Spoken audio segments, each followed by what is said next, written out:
Então a crucificação não foi uma farsa. Não foi. Ele sofreu tudo aquilo, mas com uma paz espiritual muito grande, com uma capacidade de suportar a dor muito maior que a de qualquer um de nós. Espetado, com lança, etc. Pai, perdoa, eles não sabem o que estão fazendo. Pai celestial. Agora, quem mandou crucificar Jesus foi Javé. E falando em bugar a mente, eu queria saber de você. Se tiveram frases ou reflexões de Chico Xavier que, na época, ninguém entendeu o que ele estava falando. Então, por que eu digo isso? Porque tem um monte de passagem bíblica que a gente está sempre reinterpretando. O que era o Jardim do Éden, o que significavam as palavras de Jesus, né? Então, assim, a gente está sempre tentando decifrar aquilo que foi escrito, que foi falado. Imagino eu que Chico Xavier, sendo aquele ser que estava à frente do seu tempo, deve ter dito muita coisa que ninguém entendia. E que talvez, sei lá, estamos ainda tentando decifrar. A própria questão da data limite, eu acho que é um conceito que ainda tem muita controvérsia também. Então, assim, eu queria saber de você, se aconteceram esses momentos, se sobraram frases, palavras ou intenções enigmáticas que ainda, quem sabe no futuro iremos entender, não é? Tem muita coisa. Essas eu tenho até medo de falar. Assim. A gente quer, então vamos lá. Quando tinha aquelas reuniões que a gente fazia lá no final do trabalho, eu era um dos questionadores. Por quê? Eu dava aula na federação e os alunos levantavam questões que eu não sabia responder. Então, quando eu ia para lá, eu fazia essas perguntas para o Chico. Então, tem muita pergunta cujas respostas, se eu disser que o Chico que deu, vocês não vão acreditar. Então, eu tenho muito receio de falar e comprometer o nome dele com algo que pode parecer invencionice minha para impressionar quem quer que seja. Mas assim, por exemplo, perguntaram numa aula para mim o que era a Estrela de Belém. Aí vou eu lá no Chico. Chico, que é a Estrela de Belém. Aí entra... Isso aí tinha que fazer uma live só sobre isso, sobre Jesus, porque é tanta matéria que não dá para... O que eu fazia? Cada resposta que o Chico dava, ele falava assim, não pode ser dito isso, nem deixava gravar. Nossa. Não podia gravar. Então o que eu fazia? Eu quando voltava para o hotel, antes de dormir, eu anotava numa folha de papel, ia guardando. Eu tinha uma gaveta cheia de coisas ditas pelo Chico que ele proibia a gente divulgar. Se for divulgar depois que eu morrer, que ninguém pode provar que fui eu que falei. Quer dizer, ele não queria a autoria disso. Então, aí começa, toda uma história que eu não posso contar aqui. Vai ser muito. Você ia contar. A gente, um pedacinho. Que horas são? Ele mesmo falou. Pode falar. Até meia-noite. É muito louco isso. Não, mas um pedacinho você vai dar. Aí a gente vai... Não, eu fiquei curioso com essa história agora da Estrela de Belém. Assim. Segundo Chico Xavier. Que é a Estrela de Belém? É a nave que trouxe Jesus para a Terra. E é ela que vai voltar quando ele voltar. Então, a Estrela de Belém é a Jerusalém libertada. É uma nave colossal. Mas, aí o que entra aqui que é complicado? Todas as religiões, de um modo geral, e o catolicismo fez essa sacanagem com a humanidade, porque Jesus rompeu com Javé e o catolicismo fez o quê? Ele trouxe Javé de volta para subordinar Jesus a Javé. Não era para ter sido assim. Por isso que tem que fazer uma live sobre Constantino, porque a história é outra, a partir do Concílio de Nicéia. É uma hora de conversa aqui para a gente esclarecer. Mas vamos fixar no ponto de Jesus. Como que foi a concepção de Jesus? Por que o Evangelho diz que Maria era virgem? Qual o papel da estrela de Belém? Como é que Jesus foi, né? Como era o corpo de Jesus? Se você pegar estudiosos aí, inclusive da época de Kardec, o Rostang, por exemplo, dizia que Jesus não tinha um corpo físico, era um corpo astral semimaterializado. Outros diziam que era um corpo híbrido. Outros diziam que ele era homem, normal, como qualquer um de nós, que o Espírito baixou sobre ele e fez o que fez. Então, eu perguntei para o Chico, como é essa história aí? Conta pra gente.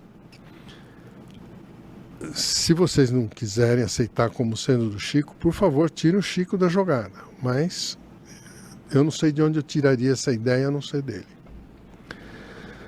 O que ele falou pra gente? Os avós de Maria, mãe de Jesus, eram... Ai, meu Deus, agora o nome deles... Vai me cansando a memória, eu já perco um pouco. Era Ana e Joaquim. Ana e Joaquim eram muito idosos, não podiam mais ter filhos, e, no entanto, teve um processo de abdução e a mulher dele recebeu Maria, filha única desse casal. Qual é a conclusão aqui? Maria, que chegou a depois ser chamada de Nossa Senhora, tinha 50% de DNA humano e 50% de DNA de abdução, de fora. Tá? Aí Maria foi abduzida. Tiraram o óvulo dela, fecundado nessa nave, fora da Terra, e aí eu vou dar uma pausa para falar primeiro do corpo de Jesus. Aí, quando Jesus nasceu, ele tinha um corpo que era 50% da mãe e 50% de fora. Era uma inseminação artificial. Ou seja, o corpo de Jesus só tinha 25% de DNA de Javé humano. 70%, 75% do DNA da inseminação artificial. Então Jesus não tinha um corpo igual ao nosso, daí ele poder fazer tudo o que fez. Aí eu perguntei para o Chico assim, e Maria era virgem mesmo? Maria era virgem, era uma menina de 14 anos. Quem que é? Como é que ela ia engravidar naquela altura das coisas? Então o que eles fizeram? Anunciaram que ela ia receber Jesus e ela, por sugestão hipnótica, teve uma gravidez sugestionável, uma suposta gravidez. Ela não engravidou de verdade. O corpo de Jesus foi produzido dentro dessa nave. Quando foi o momento de Jesus nascer, os 3 astronautas, os 3 reis magos, eram 3 astronautas, trouxeram Jesus já prontinho e puseram no colo de Maria. Ela não deu à luz. A narrativa do Evangelho conta isso. Ela era virgem antes e depois de Jesus. Ela foi intocada. Quando a parteira veio para fazer o suposto parto, Jesus já tinha nascido. E ela não tinha sido intocada. Ela simplesmente desfez a hipnose da gravidez. Uhum. Aceitem se quiserem, pelo amor de Deus. Tem outras versões, tem várias narrativas. Essa foi a que eu ouvi do Chico. Se é verdade ou não, se isso é assunto para reflexão, né? Talvez quando Jesus voltar ele explique isso melhor. Mas essa foi a versão que eu tive da condição sob a qual Jesus nasceu para poder fazer tudo o que fez. Então ele foi, desde que nasceu, influenciado, guiado por um programa pré-definido na capela, antes dele vir para cá. Um projeto que ele bolou lá e veio executar aqui. E por isso que ele precisava de um corpo que mantivesse a conexão permanente com a capela. E ele teve. Então, quando os caras queriam prender ele sumia, depois voltava. Ele desaparecia, desmaterializava. Ele tinha um corpo híbrido, né? Fluídico. E, ao mesmo tempo, humano. Então, ele sentia a dor, sentia as coisas, mas não na mesma proporção que a gente.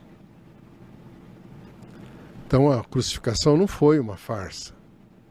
Não foi. Ele sofreu tudo aquilo, mas com uma paz espiritual muito grande, com uma capacidade de suportar a dor muito maior que a de qualquer um de nós. Espetado, com lança, Pai, perdoa, eles não sabem o que estão fazendo. Pai celestial. Agora, quem mandou crucificar Jesus foi Javé. Só que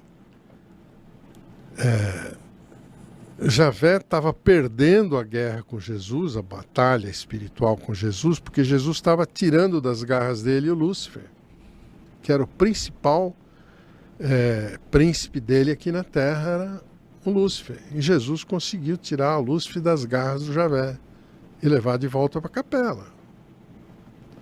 Por isso que Javé fez crucificar Jesus. Ele usou o sinédrio todo, toda a bateria de seres dele, influenciaram o sinédrio para crucificar Jesus como castigo pela perda que ele teve. Ele teve uma perda crucial do domínio da terra. E até hoje ele está tentando. Aí ele começa a criar outras religiões. Ele tentou cooptar o catolicismo, ele tentou cooptar o Islã, e cooptou. E ele fica tentando achar um povo que domina os outros para ele voltar ao governo da terra que ele perdeu com a perda do Lúcifer. Essa súmula, né? Uhum. Enfim, não sei se isso tudo está certo. É uma leitura com os conceitos da revelação cósmica que estão aí para a gente estudar. O extrato que eu consegui fazer foi esse. E com base no que o Chico me falou. Uhum. Agora, isso eu deixo para reflexão. Os amigos têm que pensar, analisar por si só, não levar isso como uma coisa... eu não sou dono, eu sou um anônimo, me levem como um extremo anônimo, um cara que não existe. É como se fosse um espírito falando isso aqui.